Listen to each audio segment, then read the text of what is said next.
mastodons and so on and so forth, whereas the Comet Research Group scientists are saying no, those huge megafauna of North America were wiped out as a result of the massive series of impacts on the North American ice cap. I'm reading a book right now by Dan Flores, a really interesting book called Coyote America. He's a wildlife historian, and he is really an expert on all the different forms of wildlife in North America, where they originated, where they migrated to. And one of the more fascinating things about it is he's talking about all these animals that went extinct, 10,000 plus years ago, this mass extinction event, and never once does he bring up cataclysms, and there's all these different ideas, and one of the big ones being that human beings with atlatls, which is like really a very weird sort of a spear-throwing device, wiped out the woolly mammoths and all these other animals, and to me, it's a lunatic, so preposterous. It's a lunatic idea. Also, if you have any contact with hunter-gatherers today, you find that hunter-gatherer peoples don't overkill their game. They hunt them respectfully, they take what they need, and they leave the rest because it's a renewable resource for them. So I don't think hunter-gatherers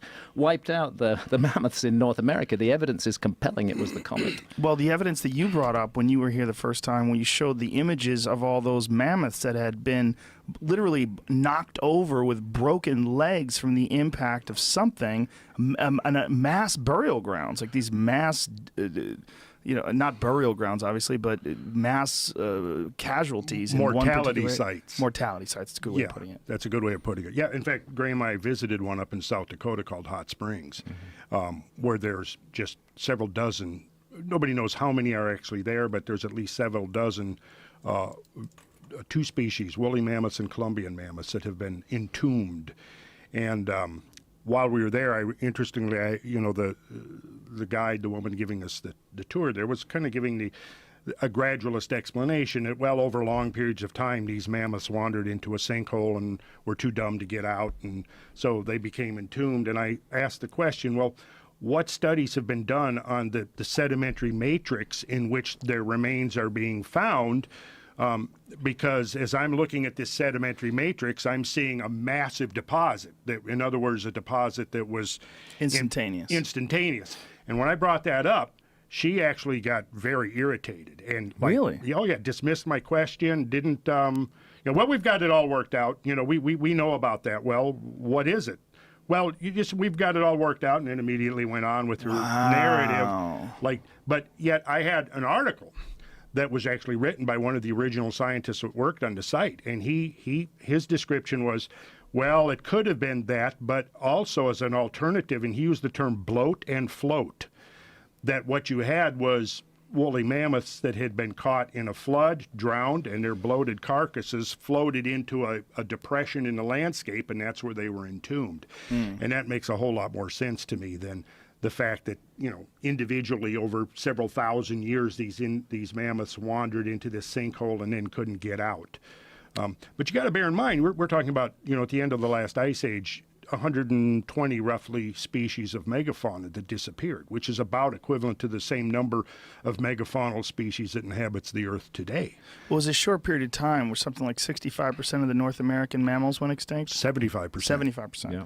A very short period of time, right? Very short period of time. Pretty much totally coincident with that period called the Younger Dryas. And so there's nothing resembling what we're capable of doing today back then. I mean, when you look at human extinction events, human-caused extinction events, well, it's very logical. When what we're doing today with pollution and the expanse of civilization and weapons are super sophisticated. If we wanted to, we could wipe out a lot of different species. Yeah, but what we're actually actually seeing is that at the end of what's called the Bowling Alarod, which was the gradual warming at the end of the last ice age that preceded the sudden catastrophic change at 12,800, was the Clovis culture that existed for 300 to 500 years, I think. Yes. Somewhere.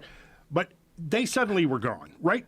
Exactly simultaneous with the mammoths. And then there are interesting studies that coming out now showing that at least continental-wide, there was apparently a major human population crash exactly coincident with the megafaunal extinctions, because you had quarries that had been mined for centuries that are suddenly abandoned. You have campsites that had been that had generations of debris and toolkits accumulating and so on, debris from the fluting of the spear points and so on, that are suddenly abandoned.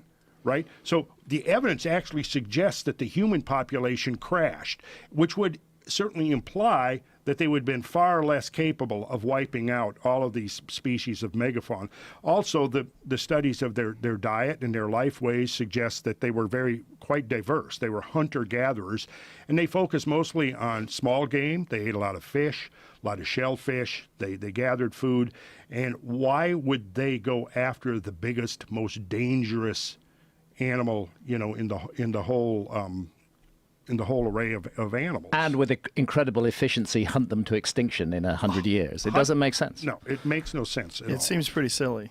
And Something especially else from that time, if I may say, Randall mentioned the Clovis culture. This is, for a very long time, really until just a couple of years ago, all of the mainstream academics in the fields of archaeology and anthropology were saying there were no human beings in North America before, let's say, 13,000 years ago, give or take 500 years. And they came across the Bering Land Bridge. The Bering Strait at that time was above water. Sea level was lower.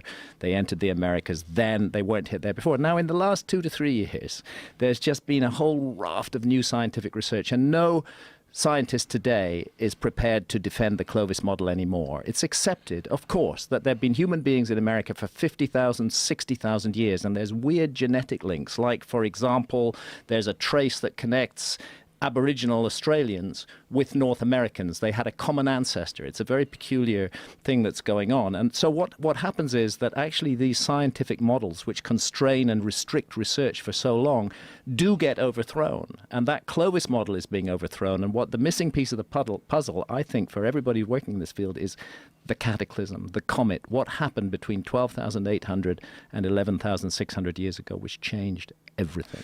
Is it bizarre to you guys or frustrating in any way that this is not a mainstream idea? This is very much fringe, but yet it's not something that we don't have any evidence about. Whenever I put out a book, immediately there's this huge hostile reaction to it. Like the Michael Shermer thing. Like the Michael Shermer thing. I mean, I would say Magicians of the Gods, which I published in 2015, which deals with this whole comet issue, is actually the most thoroughly documented, the most thoroughly referenced book that I've ever written. It's calm, it's measured.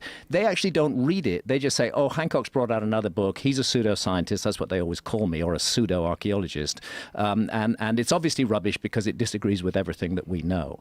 Well, that's the point of the heretic in society, is to offer an alternative view and well-documented evidence. But it seems that we're dealing with such a deeply ingrained mindset, which is connected in curious ways to power structures in our society, that it's very difficult to change it. Absolutely. And like Graham mentioned earlier, there's kind of it went from a religious motive, I think, in the 19th century, and now it's more a political motive. And again, the idea that every day you'll find something, coming from various factions that, oh, we're destroying the earth and the earth has never suffered this kind of, assault on it before. And we're causing the 6th great mass extinction, and we're going to cause catastrophic global warming if we